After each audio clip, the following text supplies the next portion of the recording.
Bonjour à toutes et à tous et bienvenue dans ce nouvel épisode de ma série audio Arthur en aventure.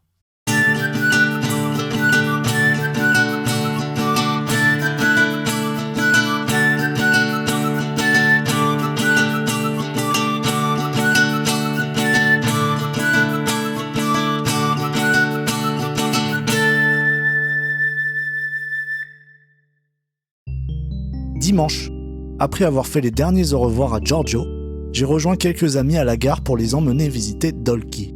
Dans le groupe, il y avait Cathy et Catherine, deux nouvelles étudiantes qui viennent d'Espagne. On a pu pique-niquer au Dillions Park pour profiter de la vue avant de visiter le second parc sur la colline de Chiellini. On est ensuite revenu sur nos pas pour aller au spot de nage. La journée était très chaude et ensoleillée. Avec Maria, nous sommes allés nager quelques minutes dans l'eau. L'endroit étant rocailleux, la couleur de l'eau n'est pas troublée par le sable ou la boue. L'endroit sécurisé vous permet de nager sur un grand espace et le spot est aménagé de façon à ce que vous puissiez sauter dans l'eau depuis les rochers. Une fois rentrés à la résidence, Liliana nous a changé de bâtiment car on était dans celui des mineurs. On se retrouve donc avec 3 autres personnes.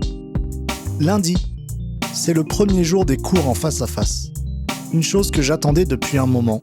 Le point négatif, c'est que l'aménagement de nos emplois du temps est complètement différent.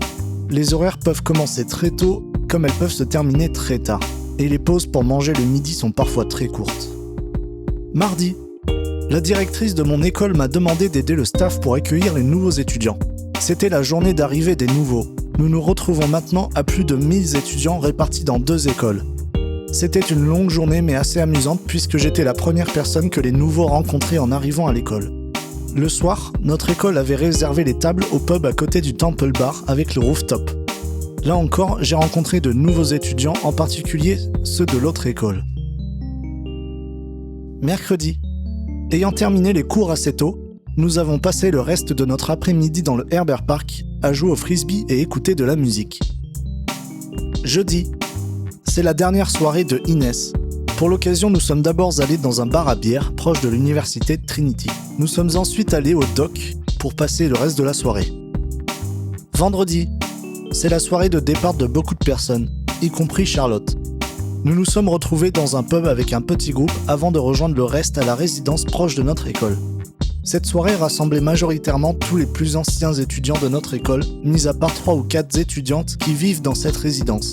La soirée a duré toute la nuit avec de la musique et des choses à boire. Samedi, n'ayant pas beaucoup dormi suite à la soirée de la veille, je suis resté chez moi pour récupérer.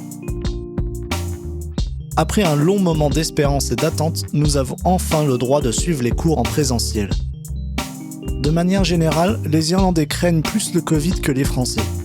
À cause de cette peur, certains de nos professeurs n'étaient pas à l'aise avec la reprise des cours en face à face, même s'ils sont vaccinés. Certains étudiants aussi n'étaient pas d'accord pour reprendre les cours en présentiel. Mais tous ces avis n'ont pas empêché la reprise.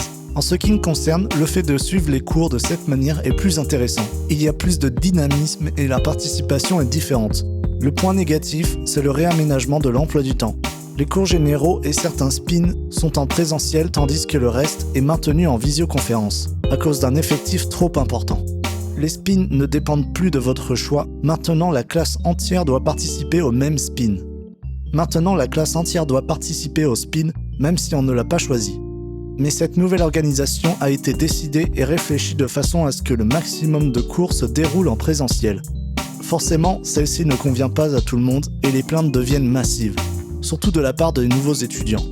Mais comme personne n'a de temps à consacrer pour régler ces problèmes mineurs, la réputation de notre école se rabaisse à cause des personnes les moins concernées. Ça y est, c'est déjà la fin de cet épisode. Si la série audio vous plaît, n'hésitez pas à me le faire savoir en commentaire et peut-être en parler autour de vous. Je vous laisse avec la musique de fin. Merci pour votre écoute. À dimanche prochain.